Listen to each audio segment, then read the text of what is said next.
bu doon ñépp ci téere yi lañuy yem àdduna tukki.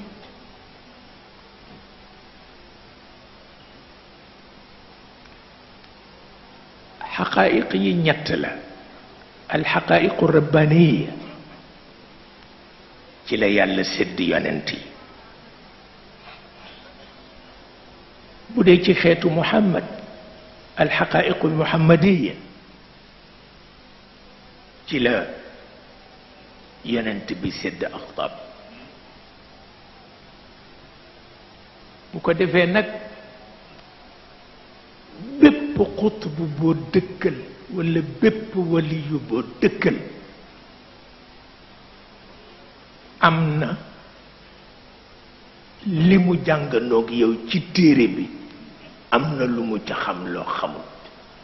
te ba addunay tukki doo ko xam.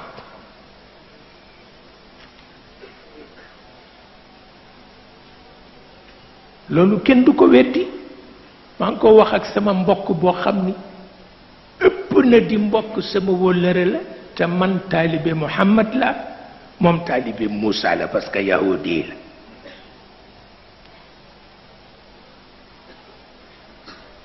mu ni ma Cheikh Seydi El Hadji Omarul Fouti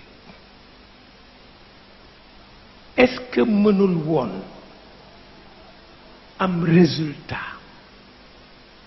bu day na bi mu am te coono bi mu daj du ko ci fekk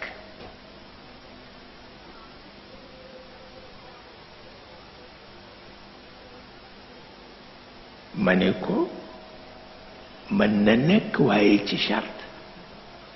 charte bi mooy fekk xaqiqam teguwul ci kaw jihaad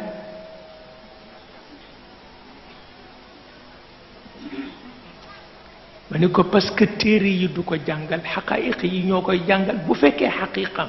dafa tegu ci kaw jihaad bu jihaadul du dem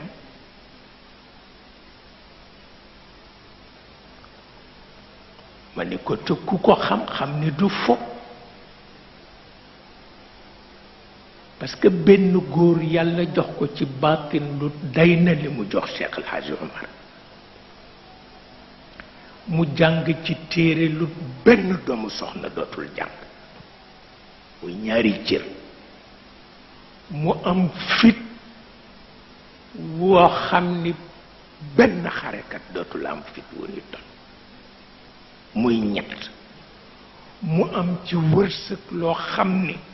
xamatul fu mu koy def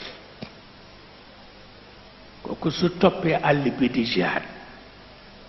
c'est que xaqiqam dafa tegu ci kaw jihaad bu ko deful du dem mais loolu ñoom ñoo koy xam waaye ñi ci mbedd mi duñ leen àtte mënuñu leen àtte loolu rekk la kenn du ko nekk ak sa xaqiqa